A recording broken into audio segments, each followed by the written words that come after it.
Hello, everybody. Today is Monday, July 21st, 2014. My name is Tim Bartos, and this is my guest, Dr. Nicole McFarland, and I'm going to tell you more about her in just a minute. But first of all, this is a live web chat, and hopefully you found us because you were looking for us and you heard about us, and that's why you're here. Perhaps you just happened to stumble on us, and that's fine too. And also, if there's somebody that you know that could benefit from this web chat, please let them know to log on right now, cbs6albany.com. We'd love to have them join in. I do a weekly segment each and every Monday with Liz Bishop on the new news, and we talk about things that are related to seniors, and as I like to say, caregivers and everyone else in between.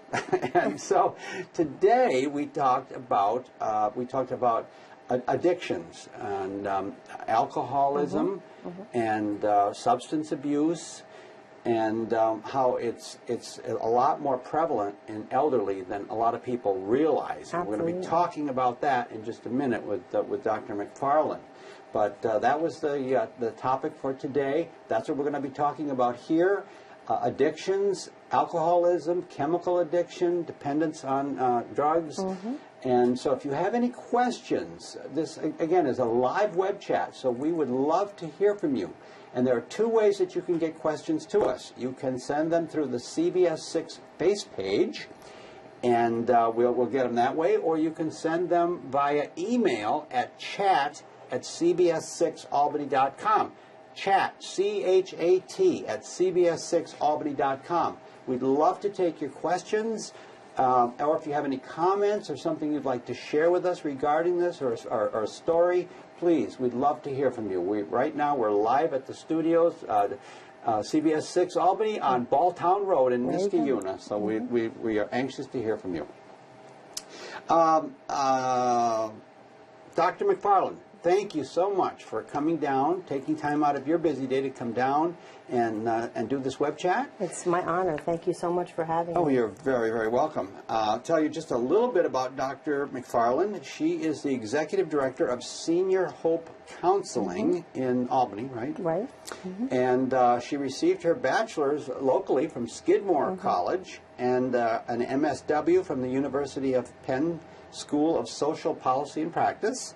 This past May, she graduated from University at Albany School of Social Welfare in their PhD program. Yes, so congratulations on that. Her dissertation focused on geriatric addictions. And over the past 20 years, Dr. McFarland has published 2 book chapters, several articles, you've developed online courses, and you've lectured locally, statewide, and nationally as well. Yes. So you're quite the expert. Thank you so much. I appreciate that. Again, we're very happy to have you here and to shed some light on addictions. So I'm so pleased to be here. Thank you. Why don't we just get right into it, Dr. McFarland? I've got a bunch of questions for you, and we'll see if we get some from folks who have logged on. But is senior addiction a problem in New York State and nationally as well? Yes, absolutely. Senior addiction is a significant problem in the greater capital region, in New York State, and nationally. According to the Office of Applied Studies Data Review, individuals 50 to 59, the projection is for 2020 that they will actually have 5.7 million struggling with substance use disorders. 5.7 million? Wow. Wow. I don't think a lot of people realize that. I really don't. Exactly. And that's in the United States. And here in New York State, Senior Hope Counseling is the only outpatient clinic, OASIS licensed, freestanding, non-intensive, catering exclusively to 50 and older who struggle with addictions. Really? Yes. Wow. Wow. Yeah, and as I said, those numbers are just staggering to me. You know, when you think about, not only alcohol addiction, an addiction to alcohol, but substance abuse and all that, it's just unbelievable. I'm wondering if you could just tell us a little bit about Senior Hope Counseling and what it is and how long it's been around and your involvement there, right? Absolutely. Sure. Well, I've had the privilege of working at Senior Hope for the last decade. And Senior Hope was founded in 2002 by Dr. William Rockwood and Adrian Rockwood because they realized their age cohort was going untreated when it came to age-specific services. So they poured in their time, energy, and resources to create Senior Hope Counseling back in 2002. Wow, so 12 years ago, and you've been there for 10 of those 12, is that right? Absolutely. First as clinical director and more recently as executive director. Oh, wow. So you really started right from the beginning then? Absolutely, no question. Wow. And our mission is to create a warm, caring, nurturing environment to provide evidence-based, compassionate, caring treatment to those individuals and their families 50 and older. Okay, 50 and older. Who struggle with addictions. Right, I'm just going to say who struggle with any number of addictions, right? Doesn't necessarily have to be just alcohol or substance, Gambling drugs, as well. right? I was going to say, there are other Absolutely. addictions, right? Do you deal with those as well? Absolutely. Yeah. We're there to help. Gambling, right? Okay, sure. Huh. Wow, and about how many folks do you see a year? We see a little over 100 a year, and on average, we have around 60 open clients at any given point. Okay, wow. I wonder if you could just expand a little bit more on maybe, I know you mentioned the mission, the founders, some of the services offered, and some of the demographics of the folks that you... Absolutely. We have 9 age-specific groups catering specifically to 50 and older. And over the years, we've done our utmost to listen carefully to the seniors to determine how best to meet their needs. So we have expanded the programming to include groups, relapse prevention, anger management, recovery topics, life transitions group. I run a co-occurring mental health group because over 50% of our patient population have mental health and addictions issues. Okay. And we also are an ACE-informed agency, meaning that we use the Adverse Childhood Experiences questionnaire, and from that we realize so many of our older addicted adults suffered from trauma prior to age 18. Is that right? And that led to lifelong addiction, mental health, and or physical problems. So we then developed a trauma recovery group to meet the needs of this aging population. So a lot of these addictions in the elderly are addictions that they've maybe been struggling with all their life. They've been lifelong struggles, Absolutely. Right? At Senior Hope, 2/3 have early onset. Prior to age 40, they started with their addiction, and 1/3 are late onset after age 40. Okay, and I was just going to say, I mentioned folks that have struggled all their lives, but then again, there must be some folks that in later life, say after retirement, have developed some addictions. And correct me if I'm wrong, but I would think that... You're correct. I would think it'd be fairly easy for somebody maybe who's recently retired, maybe lost a spouse and is lonely, and decides to start gambling, and then all of a sudden develops an addiction to gambling, or starts drinking more to help cover that pain of the loneliness and the isolation.